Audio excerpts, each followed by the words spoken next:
નમસ્કાર વિદ્યાર્થી મિત્રો, આજે આપણે ધોરણ 12 વિષય આંકડાશાસ્ત્રમાં ચેપ્ટર નંબર 2 સુરેખ સહસંબંધ વિશેનો અભ્યાસ કરીશું. એમાં મિત્રો આપણે આગળ કાલ પિયર્સનની રીત વિશેનો અભ્યાસ પૂરો કર્યો. હવે જે સહસંબંધના અભ્યાસની 3 રીતમાંની એક રીત છે ક્રમાંક સહસંબંધની રીત, એના વિશેનો અભ્યાસ કરીશું. મિત્રો આજે આપણે ક્રમાંક સહસંબંધની રીતમાં એનો અર્થ, એ રીતનો ઉપયોગ ક્યારે કરવામાં આવે છે અને કયા કયા સૂત્રોનો ઉપયોગ થાય છે એના વિશેનો અભ્યાસ કરીશું. તો સૌપ્રથમ ક્રમાંક સહસંબંધની રીત. તો મિત્રો આ રીત સહસંબંધના અભ્યાસની આ એક રીત પ્રોફેસર ચાર્લ્સ એડવર્ડ સ્પીયરમેન આપી. પ્રોફેસર ચાર્લ્સ એડવર્ડ સ્પીયરમેન, અને તેથી જ તેની રીતને સ્પીયરમેનની ક્રમાંક સહસંબંધની રીત કહે છે. હવે એનો અર્થ જોઈએ અને ક્રમાંક સહસંબંધની રીત શા માટે કહે છે.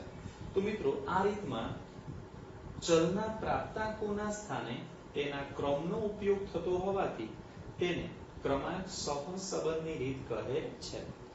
જ્યારે માહિતી આપણને ગુણધર્મ સ્વરૂપે આપી હોય, મિત્રો માહિતી બે પ્રકારની હોય, સંખ્યાત્મક માહિતી અને ગુણાત્મક માહિતી.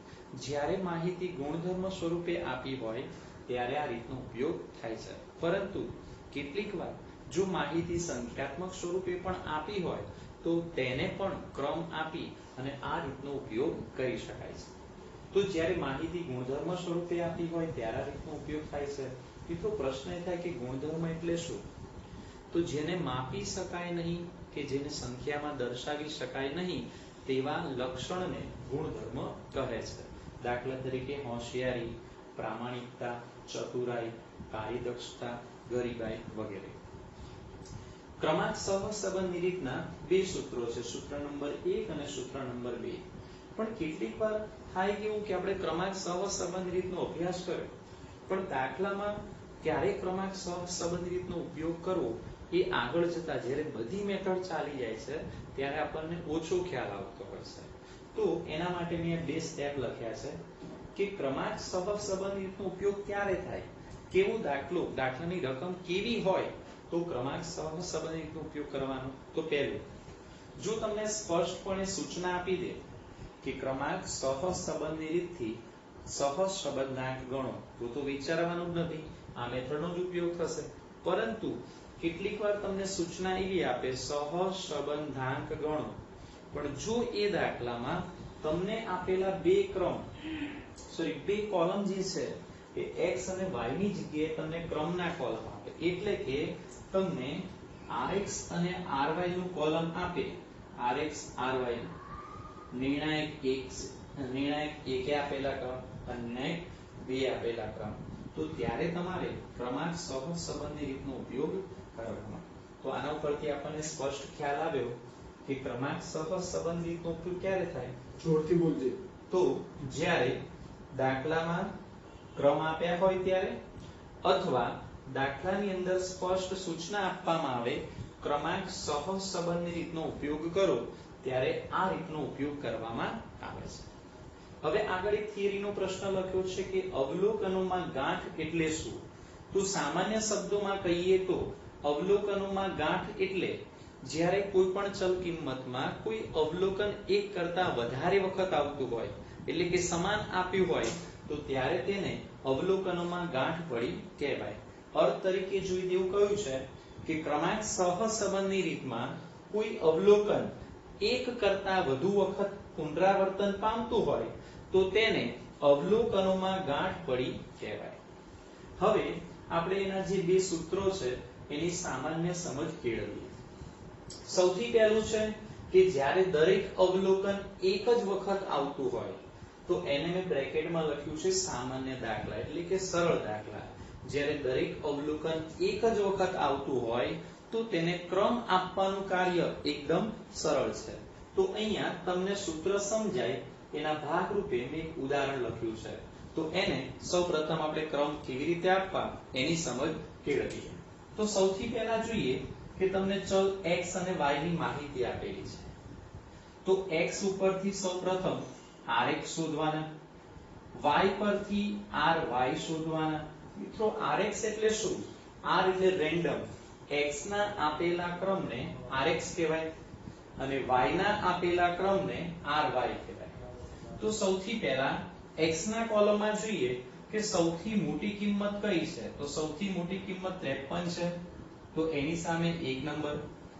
એનાથી નાની 40 છે તો એને 2 નંબર. એનાથી નાની 38, એનાથી નાની 17 અને એનાથી નાની 15. તો મિત્રો આ પ્રમાણે ઉતરતા ક્રમમાં આપણે રેન્ક આપવાના છે. એનો અર્થ એવો થયો કે જે સંખ્યા સૌથી મોટી હોય, જે અવલોકન સૌથી મોટું હોય તેને 1 નંબર આપો, એનાથી નાનાને 2, એનાથી નાના 3, એ પ્રમાણે ક્રમ આપતો જવાનો. હવે જે પ્રમાણે તમે x ને ક્રમ આપ્યા એવી જ રીતે હવે y ને હું ક્રમ આપું. તો y માં સૌથી મોટી કિંમત કઈ દેખાય છે? તો કે 42. તો એની સામે 1 લખીશું.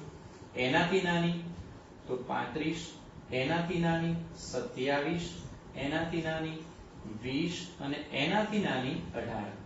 મિત્રો આ પ્રમાણે x અને y ને ક્રમ આપવાના. એને rx અને ry કહેવાય. એના ઉપરથી આપણે કોલમ શોધીશું d. d એટલે ડિફરન્સ, ડિફરન્સ એટલે કે બાદબાકી અથવા તફાવત. આ બંનેના જે ક્રમ આપ્યા એ ક્રમની બાદબાકી કરવાની, જેને કહેવાય d. તો 2 માંથી 2 જાય 0 આવે, 3 માંથી 4 જાય -1, 1 માંથી 5 જાય -4, 4 માંથી 1 જાય 3, 5 માંથી 3 જાય 2. મિત્રો d નું ટોટલ જે છે સિગ્મા d એ હંમેશા 0 થવું જોઈએ. જો 0 ન થાય તો તમે ક્યાંક પ્લસ માઈનસમાં ભૂલ કરી હશે.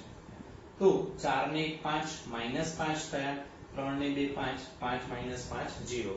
હવે એની બાજુનું છેલ્લું કોલમ આવશે d સ્ક્વેર. તો d નો સ્ક્વેર કરીએ તો 0, 1 નો સ્ક્વેર 1, 4 નો સ્ક્વેર 16, 3 નો સ્ક્વેર 9 અને 2 નો સ્ક્વેર 4. મિત્રો આના ટોટલ ને કહેવાય સિગ્મા d સ્ક્વેર. તો અહીંયા ટોટલ તમે જોઈ શકો છો 30 આવ્યું. તો એને આપણે કહીશું સિગ્મા d સ્ક્વેર. તો આ તમને સમજાય એ માટે એક ઉદાહરણ લીધું. હવે સૂત્ર કયું આવશે? તો r બરાબર 1 - 6 sigma d square upon n કૌંસમાં n સ્ક્વેર - 1. હવે જ્યાં કરીને બધું સમજાવ્યું છે કે rx એટલે શું? તો કે x ના આપેલા ક્રમ. ry એટલે શું? તો કે y ના આપેલા ક્રમ. d એટલે શું? તો કે rx - ry, બંનેની બાદબાકી. અને સિગ્મા d સ્ક્વેર એટલે શું? તો ક્રમાંકોના તફાવતના વર્ગોનો સરવાળો. મિત્રો કેટલીક વાર ટૂંકા દાખલા જ્યારે પૂછે ત્યારે આવું કોષ્ટક ના આપ્યું હોય પણ તમને એવું કહી દે કે અવલોકનની જોડ કેટલી છે. આમાં બીજું એક આવશે કે n. n એટલે શું થાય? તો કે જોડની સંખ્યા. અવલોકનોની જે જોડ છે એની સંખ્યાને n કહેવાય. અહીંયા 5 અવલોકન છે તો 5 જોડ કહેવાય. x અને y ની જે પેર છે જોડ, એને શું કહીશું? n. તો n બરાબર 5 થશે. દાખલામાં જો ટૂંકા દાખલામાં પૂછવું હોય તો તમને n આપી દે એટલે કે જોડની સંખ્યા આપી દે અને તમને એવું કહે કે ક્રમાંકોના તફાવતના વર્ગોનો સરવાળો 240 છે. એનો મતલબ એવો થયો, એને કહીશું સિગ્મા d સ્ક્વેર. તો મિત્રો આ જે પહેલી મેથડ છે એના સૂત્રની આપણે સમજ કેળવી કે જ્યારે દરેક અવલોકન એક જ વખત આવતું એટલે કે પુનરાવર્તન ન પામતું હોય તો એમાં આ પ્રમાણે સૂત્ર આવશે. એને મેં નામ આપ્યું સામાન્ય દાખલા. હવે એના પછી બીજી મેથડની વાત કરીએ કે જ્યારે અવલોકન એક કરતા વધુ વખત પુનરાવર્તન પામતું હોય ત્યારે. તો હવે આપણે ફરીથી એને ક્રમ આપીશું. તો અહીંયા કોલમ જે પ્રમાણે ઉપર લખ્યા હતા એ જ પ્રમાણેના કોલમ બનાવીશું. હવે x ને ક્રમ આપીએ તો x માં સૌથી મોટી સંખ્યા 58 છે તો એની સામે 1 લખીશું. એના પછી બીજા નંબર ઉપર 54 છે પણ તમે જોઈ શકો છો કે 54 એ 2 વખત આવે છે. કેટલી વખત આવે છે? 2 વખત. જ્યારે કોઈ અવલોકન એક કરતા વધારે વખત પુનરાવર્તન પામે ત્યારે તેને અવલોકનોમાં ગાંઠ પડી કહેવાય. તો મિત્રો આ જે ગાંઠ પડે છે એને દૂર કરવા માટે શું કરવાનું? તો એ સમસ્યાના ઉકેલ માટે તમારે સરેરાશ ક્રમ શોધવો પડે. સરેરાશ ક્રમ એટલે શું મિત્રો? અહીંયા લખીએ કે સરેરાશ ક્રમ. તો સરેરાશ ક્રમ એટલે કે અવલોકન જે ક્રમ ઉપર આવતો હોય એના ક્રમનો સરવાળો કરી એની એવરેજ શોધવાની, એટલે કે મધ્યક શોધવાનો. તો મેં 58 ને પહેલો નંબર આપ્યો, ત્યાર પછી 54 બીજા અને ત્રીજા સ્થાન ઉપર છે. મિત્રો આમાં નહીં જોવાનું કે પહેલા અને ચોથા, એ રીતે નથી કહેતો. હું એવું કહેવા માંગુ છું કે પહેલો ક્રમ અપાઈ ગયો, હવે 54 બે વખત છે, એનો મતલબ કે બીજો અને ત્રીજો ક્રમ આપવો છે, પણ બંને જગ્યાએ સંખ્યા સરખી છે. તો અહીંયા 2 + 3 ભાગ્યા 2. જો ઉપર 2 અવલોકન હશે તો ભાગ્યા 2 કરીશું, 3 અવલોકન હશે તો ભાગ્યા 3 કરીશું, 5 હશે તો 5 નો સરવાળો ભાગ્યા 5 કરીશું. કારણ કે સરેરાશ એટલે મધ્યક, મધ્યક એટલે કે એવરેજ. તો અહીંયા 2.5 આવશે. તો આ સરેરાશ ક્રમ જે આવે એ જે સંખ્યા સરખી છે એ બંનેની સામે લખી દેવાના 2.5 2.5. હવે આપણે એ જોવાનું કે ક્રમ ક્યાં સુધી અપાઈ ગયા. તો ક્રમ એ એવું કહેવાય કે 3 સુધી અપાઈ ગયા, એટલે તમારે જરૂરી ગણતરી કરવી પડે. 3 સુધી ક્રમ અપાઈ ગયા. હવે મારે ચોથો ક્રમ આપવો છે, તો ચોથા ક્રમે જોઈશું તો 53 આવશે, અને એનાથી નાની 52 છે એને 5 નંબર આપીશું. મિત્રો પ્રશ્ન એવો થાય, માની લો કે કોઈ સંખ્યા ત્રીજા, ચોથા અને પાંચમા સ્થાન ઉપર આવે છે, તો ભાગ્યા 3 થાય. હવે આવું ગણવું ના હોય ને કેલ્સીમાં, તો સરળતાથી તમે સમજી શકો કે જે બરાબર મધ્યમાં હોય ને એ જ મધ્યક હોય, એટલે આનો સરવાળો ત્રણેયનો ભાગ્યા 3 કરશો તો 4 જ આવશે. માની લો કે તમને આવું આપ્યું છે 3 4 5 6, તો આ 4 નો સરવાળો ભાગ્યા 4 કરવું પડે, તો આ બંનેની વચ્ચેની સંખ્યા 4.5 થાય. તો તમારો સરેરાશ ક્રમ 4.5 આવે. પણ કેલ્સીમાં ભલે ના કરો, પણ તમારે રફમાં આ લખવું જરૂરી છે. કેમ? તો તમે 6 સુધી ક્રમ આપી દીધા છે, એના પછી 7મો ક્રમ આપવાનો છે, એનો તમને ખ્યાલ આવે એ માટે. તો અત્યારે આપણે 2.5 પ્રમાણે ક્રમ આપી દીધા. હવે y માં જોઈએ, તો y માં સૌથી મોટી કિંમત કઈ છે? તો કે 48, તો એને પહેલો નંબર આપીશું. એનાથી નાની તો કે 42, પણ જો 42 કેટલી વાર આવે છે? તો કે 3 વાર. તો અહીંયા લખીશું કયા ક્રમ ઉપર? તો કે બીજા, ત્રીજા અને ચોથા. 3 અવલોકન છે તો ભાગ્યા 3 લખીશું. તો આનો મધ્યક 3 આવશે. એ 3 એ 3 ની સામે 3 3 લખીશું. તો 3 3 અને 3. હવે જોવાનું ક્રમ ક્યાં સુધી અપાઈ ગયો છે? તો કે 4 સુધી. તો હવે આગળની સંખ્યાને ક્રમ આપીશું 5. તો આ પ્રમાણે સરેરાશ ક્રમ શોધવાનો. હવે 2.5 માંથી 1 જાય તો 1.5, 5 માંથી 3 જાય 2, 1 માંથી 5 જાય -4, 2.5 માંથી 3 જાય -0.5, 4 માંથી 3 જાય 1. ટોટલ આનું 0 થવું જોઈએ. જો -4.5 અને માઈનસ ની જગ્યાએ +4.5, એટલે 0 થઈ ગયું.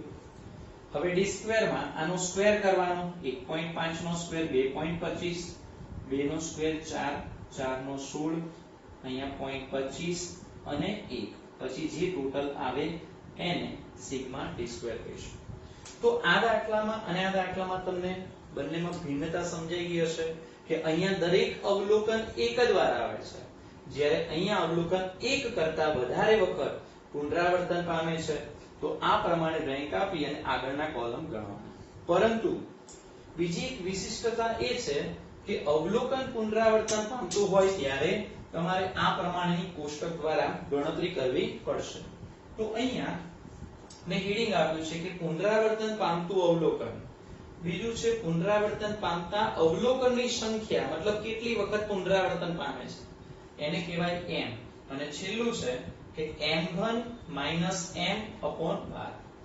તો અહીંયા જોઈએ કે પુનરાવર્તન પામતું અવલોકન પહેલી લાઈનમાં કયું છે?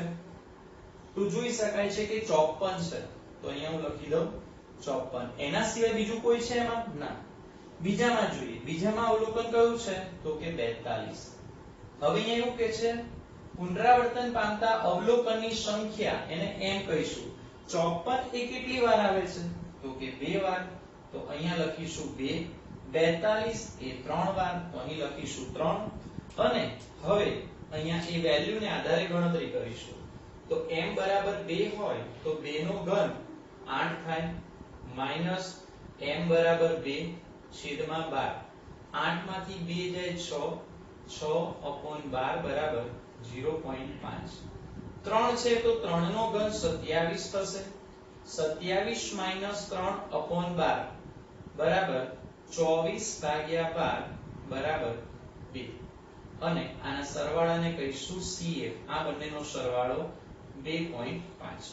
તો આ પ્રમાણે CF શોધવાના. અને આ જે સૂત્ર છે એ સૂત્રમાં તમે આવું લખતા હતા કે r બરાબર 1 - 6 સિગ્મા d સ્ક્વેર ની જગ્યાએ શું કરવાનું તો કે સિગ્મા d સ્ક્વેર માં CF ને ઉમેરી દેવાના અને છેદમાં n કૌંસમાં n સ્ક્વેર માઈનસ 1. તો અહીંયા CF જે આવ્યા એટલે સિગ્મા d સ્ક્વેર જે આવ્યા એને અહીંયા લખવાના. CF આવ્યા 2.5 તો એ લખવાના. n બરાબર 5 અવલોકન છે તો n બરાબર 5 લખવાનું. એ પ્રમાણે દાખલાની ગણતરી કરવાની. તો મિત્રો તમને દાખલા જે સૂત્રો સમજાવ્યા એ સૂત્રોમાં પૂરતો ખ્યાલ આવી ગયો હશે. ફરીથી એકવાર રિવિઝન કરી લઈએ. તો ક્રમાંક સહસંબંધ રીત કોને કહેવાય તો કે જ્યારે ચલના પ્રાપ્તાંકોના સ્થાને તેના ક્રમનો ઉપયોગ થતો હોય તો તેને ક્રમાંક સહસંબંધની રીત કહે છે. જ્યારે માહિતી ગુણધર્મ સ્વરૂપે આપી હોય ત્યારે આ રીતનો ઉપયોગ થાય છે. હોશિયારી, પ્રામાણિકતા, ચતુરાઈ, કાર્યદક્ષતા, ગરીબાઈ વગેરે. દાખલામાં ક્યારે આ રીતનો ઉપયોગ કરવો એ સમજણ ના પડે તો એના માટે બે સ્ટેપ યાદ રાખવાના. પહેલું, જ્યારે પણ તમને ક્રમ આપ્યું હોય મતલબ rx અને ry દાખલામાં રકમમાં આડી બે લાઈનમાં આપી દીધું હોય કે x ના આપેલા ક્રમ, y ના આપેલા ક્રમ અથવા એવું કહે નિર્ણાયક 1 ના ક્રમ, નિર્ણાયક 2 ના ક્રમ તો ત્યારે ક્રમાંક સહસંબંધની રીતનો ઉપયોગ કરવાનો. અને બીજું કે જ્યારે દાખલામાં સ્પષ્ટ સૂચના આપે કે ક્રમાંક સહસંબંધની રીતથી દાખલો ગણો ત્યારે પણ આ રીતનો ઉપયોગ થાય. અવલોકનોમાં ગાંઠ કોને કહેવાય તો ક્રમાંક સહસંબંધની રીતમાં કોઈ અવલોકન એક કરતા વધુ વખત આવતું હોય તો તેને અવલોકનોમાં ગાંઠ પડી કહેવાય. અને આ સમસ્યાના નિવારણ માટે આપણે સરેરાશ ક્રમ શોધવામાં આવે છે. એ તમે બીજી મેથડમાં જોયું. તો અહીંયા આ જે પહેલી મેથડ છે એને મેં બ્રેકેટમાં લખ્યું સામાન્ય દાખલા અને જે બીજી મેથડ છે એને હું નામ આપી દઉં વિશિષ્ટ દાખલા.